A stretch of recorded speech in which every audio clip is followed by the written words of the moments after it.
Sa displacement versus time graph, ang slope ay ang velocity ng paggalaw ng isang bagay. Ngayon naman, ang tatalakayin natin ay ang velocity versus time graph. Gagamitin natin ang x-axis para i-plot ang time dahil ito ang itinuturing na independent variable. At ang y-axis naman ay para i-plot ang velocity dahil ito naman ang dependent variable. Ang simbolo para sa time ay t at ang simbolo para sa velocity ay v. Gumamit tayo ng function. Ang function na ito ay tatawagin nating v of t. Magtakda tayo ng point para sa initial time na t sub o at para sa initial velocity na v sub o. Kikilos ang bagay ayon sa function na v of t hanggang makarating ito sa nakatakdang point para sa final time na t at para sa final velocity na v. Mula sa t sub o hanggang t ay delta t o change in time. At mula sa v sub o hanggang v ay delta v o change in velocity. Ang slope mula sa initial point hanggang final point ay pagkilos ng bagay sa function na v of t ay ang rise na delta v over run na delta t. Pansinin natin na ang delta v over delta t ay ang average acceleration. Kaya, yung slope ay ang average acceleration ng pagkilos ng bagay. Ganoon din sa function na ito. Magtakda tayo ng initial time at initial velocity, final time at final velocity. Ang slope ay equal sa rise na delta v over run na delta t. Ang delta v over run na delta t ay average acceleration. Kaya ang slope ng velocity versus time graph ay ang average acceleration. Average acceleration equals delta v over delta t at equal din sa v minus v sub o over t minus t sub o.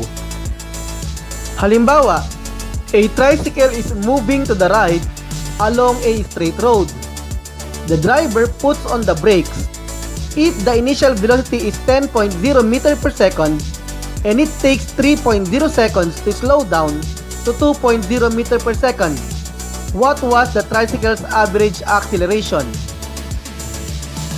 Given, initial velocity is 10.0 meter per second. Final velocity is equal to 2.0 meter per second. Initial time equals 0 at final time equals 3.0 seconds. Kukuhanin natin ang average acceleration. Ang solution ay average acceleration equals delta v over delta t at equal din sa final velocity minus initial velocity over final time minus initial time.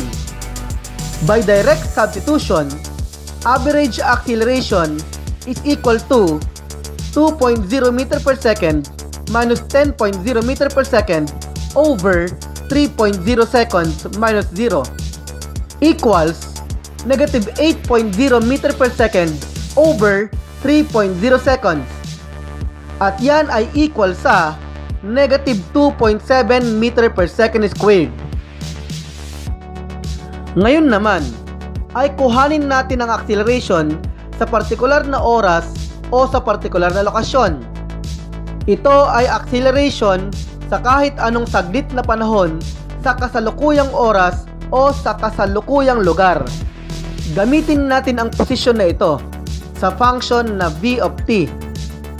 Para makuha ang acceleration, isasaalang-alang natin ang panandali ang oras na halos umabot na sa 0. Ito ay ang instantaneous acceleration na a.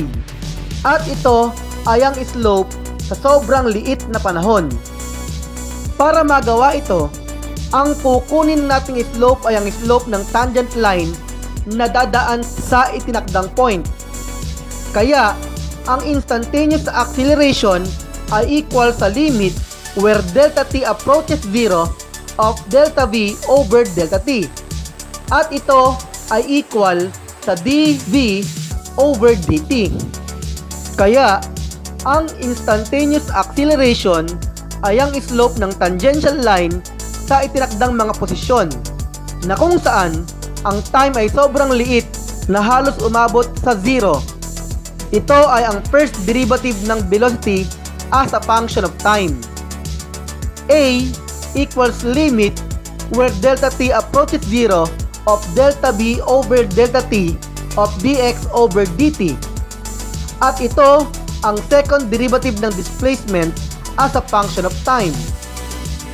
Kaya A equals d squared x over dt squared.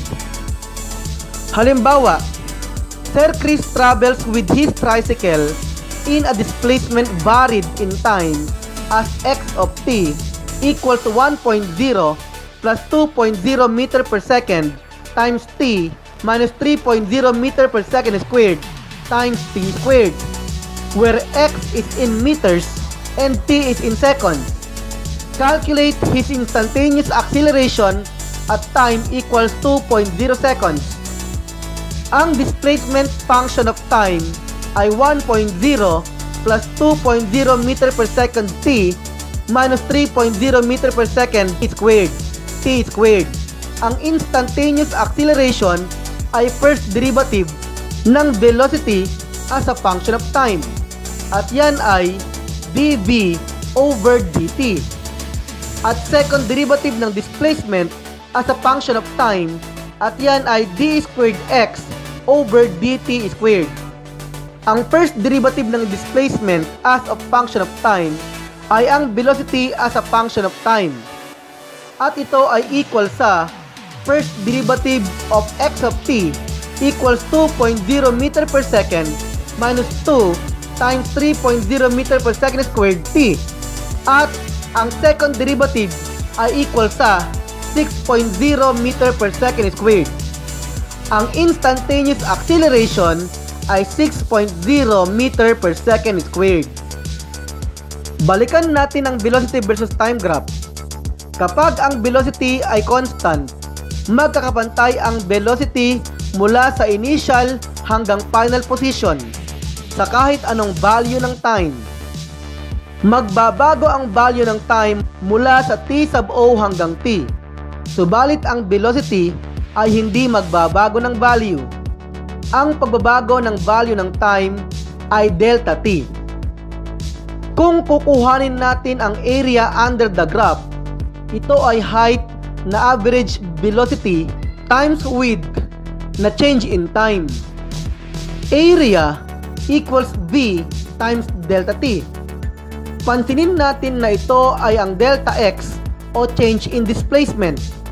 Halimbawa, how far can a tricycle travel in 3.0 hours along a straight road if its average velocity is 40.0 km per hour? Given, change in time is equal to 3.0 hours. Average velocity is equal to 40.0 km per hour. Ang hinahanap ay ang change in displacement. Ang solution ay delta x equals v delta t. At by direct substitution, delta x equals 40.0 km per hour times 3.0 hour. Cancelled out ang hours, kaya delta x equals 120 kilometers. Paano naman kung hindi constant ang velocity?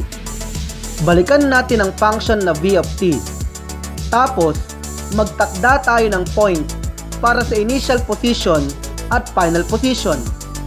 Ang area ay makukuha gamit ang height times width ng mga sobrang liliit na parisukat. Tinalakay natin ito sa ating lecture video tungkol sa calculus. Area equals limit where delta t approaches 0 of the summation where interval equals 1 to n of v sub I times delta t sub I. At ito ay equal sa integral from t sub o to t of v of t dt. At ang area under the curve ay ang change in displacement. At dahil hindi tayo nagsimula sa origin o sa 0, ang final displacement ay initial displacement plus integral from t sub o to t of b of t dt. Ganoon din sa function na ito. Ang area under the curve ay integral from t sub o to t of b of t dt. At ito ay ang final displacement na x sub o plus integral from t sub o to t of b of t dt. Halimbawa, Sir Chris rode his tricycle along a straight road. At time equals 0, he started throttling and was 5.0 meters away from his original position. His velocity was 10.0 meter per second plus 3.0 meter per second squared t. What is his displacement after 2.0 seconds? Given, initial time is equal to 0. Final time is equal to 2.0 seconds. Initial displacement is equal to 5.0 meters at ang b of t equals 10.0 meter per second plus 3.0 meter per second squared times t. Ang hinahanap ay final displacement. Solution: x equals x sub o plus integral from t sub o to t of b of t dt. By direct substitution, x equals 5.0 meters plus b of t na integral from 0 to 2.0 seconds of 10.0 meter per second plus 3.0 meter per second squared t times dt. Ang antiderivative ng b of t ay 10.0 meter per second t plus 3.0 meter per second squared t squared over 2. Kaya ang x ay equal sa 5.0 meters plus 10.0 meter per second t plus 3.0 meter per second squared t squared over 2 na may lower limit na 0 at upper limit na 2.0 seconds. Dahil ang lower limit ay 0, ang i-consider na natin ay yung sa upper limit.